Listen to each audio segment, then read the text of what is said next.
How my players broke my campaign in the best way, part 2. If you haven't seen part 1, please check the link in the description. The Scarlet Lady was dead. With a single stroke and not a small amount of luck, my players had upended my entire plan for the direction of the campaign. I was quick to learn that they had a knack for this. In a world specifically designed around my players having the ability to do anything they wanted, I quickly learned that what they really wanted was to break the status quo I had put in place. The second major instance of this came rapidly on the heels of the first. For the important and needed context, it should be known what became of the Scarlet Lady's remains. Knowing that she would be searched for in her last known area, they didn't want their new friends, the Centaurs, and their hidden village of Burkton to be threatened by any that might come snooping around. So, the party disposed of the Scarlet Lady in a manner that would guarantee she could never be found, and then took her carriage north, beyond the Purple Road, and to the lake, where they damaged it, stripped it of all its valuables, tore out the silk along its finery, and dumped it unceremoniously. When enemies came to call, it would look like a robbery, and they'd likely be searching the lake for her body. With this grim task finished, they continued on their way. The players, Arcus the Tiefling, Henway the Mousefolk, and Rain the Tabaxi, after a few days, found themselves approaching the border of Estran Astrua. The state of Estran's border was lined with a cliff's edge that couldn't be passed, and the only way into Astrua would be through the small city of Weldstone. Therein lay their first major obstacle. Passage across the border was not free. It was in fact quite expensive. In an effort to gain some level of coin, they checked the guards' barracks for some local bounties and found that a local loan shark was offering a lot of money just to have someone that owed them money found. It seemed like a good gig, so they went off to meet this man. His name was Madsen, and it was immediately understood that he was no one's friend, certainly not theirs. The individual admitted to being a mob boss, to controlling things around here, and this information alone was enough for the Tabaxi cleric of the party, Rain under Sharp Plains, to immediately refuse to take the job. The cleric had a strong set of morals on him, and they didn't allow the encouragement of any criminal enterprise that founded itself on the suffering of others. And this guy fit that bill to a T. But it wasn't enough to simply say no. The cleric didn't turn away from such things, he enjoyed breaking them. Knowing that Manson intended to find the man that owed him money, and likely injure the fellow, perhaps even kill him, he convinced the party to go immediately to the guard. Therein lay their second major obstacle. It was rapidly revealed to them that going after Manson would be a fool's errand. The captain of the guard, a decent man it seemed, informed them that Manson and his two competitors, Travis and Bianca, owned pretty much everything in town. They were the real power behind the mayor, and half the guards were in their pocket. No evidence had ever managed to be held against them. Their holdings were locked up tight, and witnesses to their crimes always seemed to fall ill or disappear. It should be noted that these individuals had goons aplenty, strong individuals at their beck and call, and this town was originally designed to only be a stop off to earn a little bank, an example of the corrupt nature of the land of Vipracia. But it was not to be left alone. This party, as I said before, did not accept the status quo. With the wizard tiefling, Arcus, smiling encouragingly from behind him, the cleric approached the captain of the guard and told them of a plan he'd come up with. The guard had never managed to gain proof or evidence of holdings, bribes, assets, anything. Nothing they could use to crush or take out Manson, Travis, or Bianca. So rather than searching for that evidence to try and bring them in, they were going to convince the mob bosses to bring the evidence themselves and turn themselves in. The plan was thus. Upon entering the city, they'd seen a local barracks outside that looked to be disused and in disarray. It had old banners on the outside, and it would do quite nicely. The first step was to write out, in elegant scrawl, a letter to each mob boss. Bianca, Travis, and Manson. The letter read as such. I wish to take claim to some of this city's holdings. Bring a detailed accounting of all assets and dealings to the barracks outside of town in 5 hours. You may bring a singular guard with you, for your own comfortability. My initial offer is for you to keep a total of 33% of your holdings. Consider this offer and which assets you would like to retain in the interim before we meet. The letter was signed, the Scarlet Lady.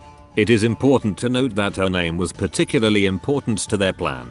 The concept of a hostile takeover of mob territory would, in most circumstances, result in a gang war. However, this was the Scarlet Lady. The Scarlet Lady's power, as mentioned in part 1, was such that if any of them tried to resist, they would not wake up the next morning. They had little choice. Did they doubt the letter's authenticity? They couldn't afford to. They'd undoubtedly bring their strongest warriors as their guard, anticipating for it to be a trap. But just in case it was legitimate, they'd never show up to a meeting with the Scarlet Lady without bringing said information on their assets and dealings. As such, doubt or otherwise, the mob boss's compliance was guaranteed. And to seal this as a solid fact, a square of fabric was placed with each letter. A strip of regal quality silk bearing the Scarlet Lady's insignia, stripped from her very carriage, and entirely authentic. The letters were sent off. The second step was to use the aforementioned barracks outside of town. They used prestidigitation to make the banners fly the Scarlet Lady's insignia, and with a large collection of trustworthy guards that were not on the mob boss's payroll, they began setting things up. Arcus, the wizard tiefling, wore a cloak to hide his appearance and sat behind a screen they'd set up.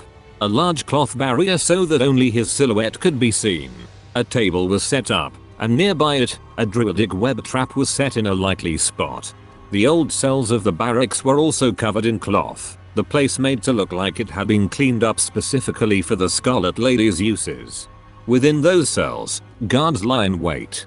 5 hours were over. Manson, Bianca and Travis all approached the barracks. Beside them were 3 guards, 1 for each of them, and beside Bianca was a man wearing a sword that was encrusted with jewels, and he bore himself as a man that knew how to use it. The other guards were steering clear of him, indicating that he was likely a powerful fighter. They were ushered into the barracks. They saw the long roomy interior, the cloth at the back with the silhouette of the Scarlet Lady, and they slowly approached, ready for anything. Hemway, the mousefolk, waited under the desk, his small statue allowing him to remain out of sight. Rain, the tabaxi cleric, stood nearby in smart clothes, arms behind his back, and seemingly at the beck and call of the Scarlet Lady. This too helped sell this, as it was known that the Scarlet Lady had a fancy for tabaxi. "Do you have them?"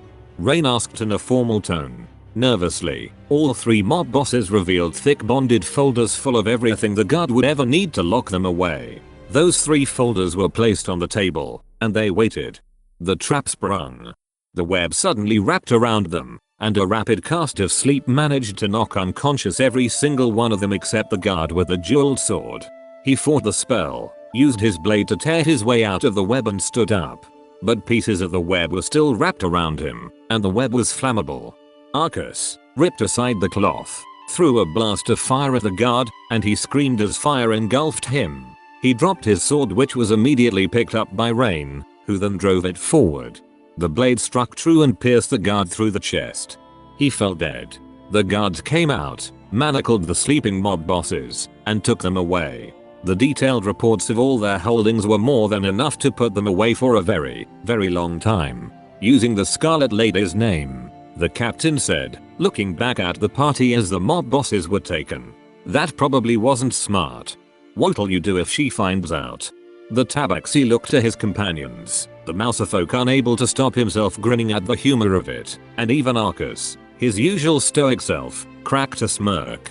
The tabaxi looked back with his own confident smile. "Oh, I think we'll be fine. The city had just been an example of corruption. They were supposed to use it to gain coin, and step through into a straw richer for it, and wiser about the land of Vipratia and its corruption that seemed to seep into its every soil. But the status quo was not accepted. And rather than allow it to stand, my players fought and liberated an entire city of mob rule. A feat I once again had not thought possible. But what were the consequences? Could they maintain the illusion they'd created with the Scarlet Lady's carriage as a simple robbery? What were the results of using her name? And how far would a story such as that spread in this corrupt land? Well, only I, as the DM, can answer that. And I don't think I will.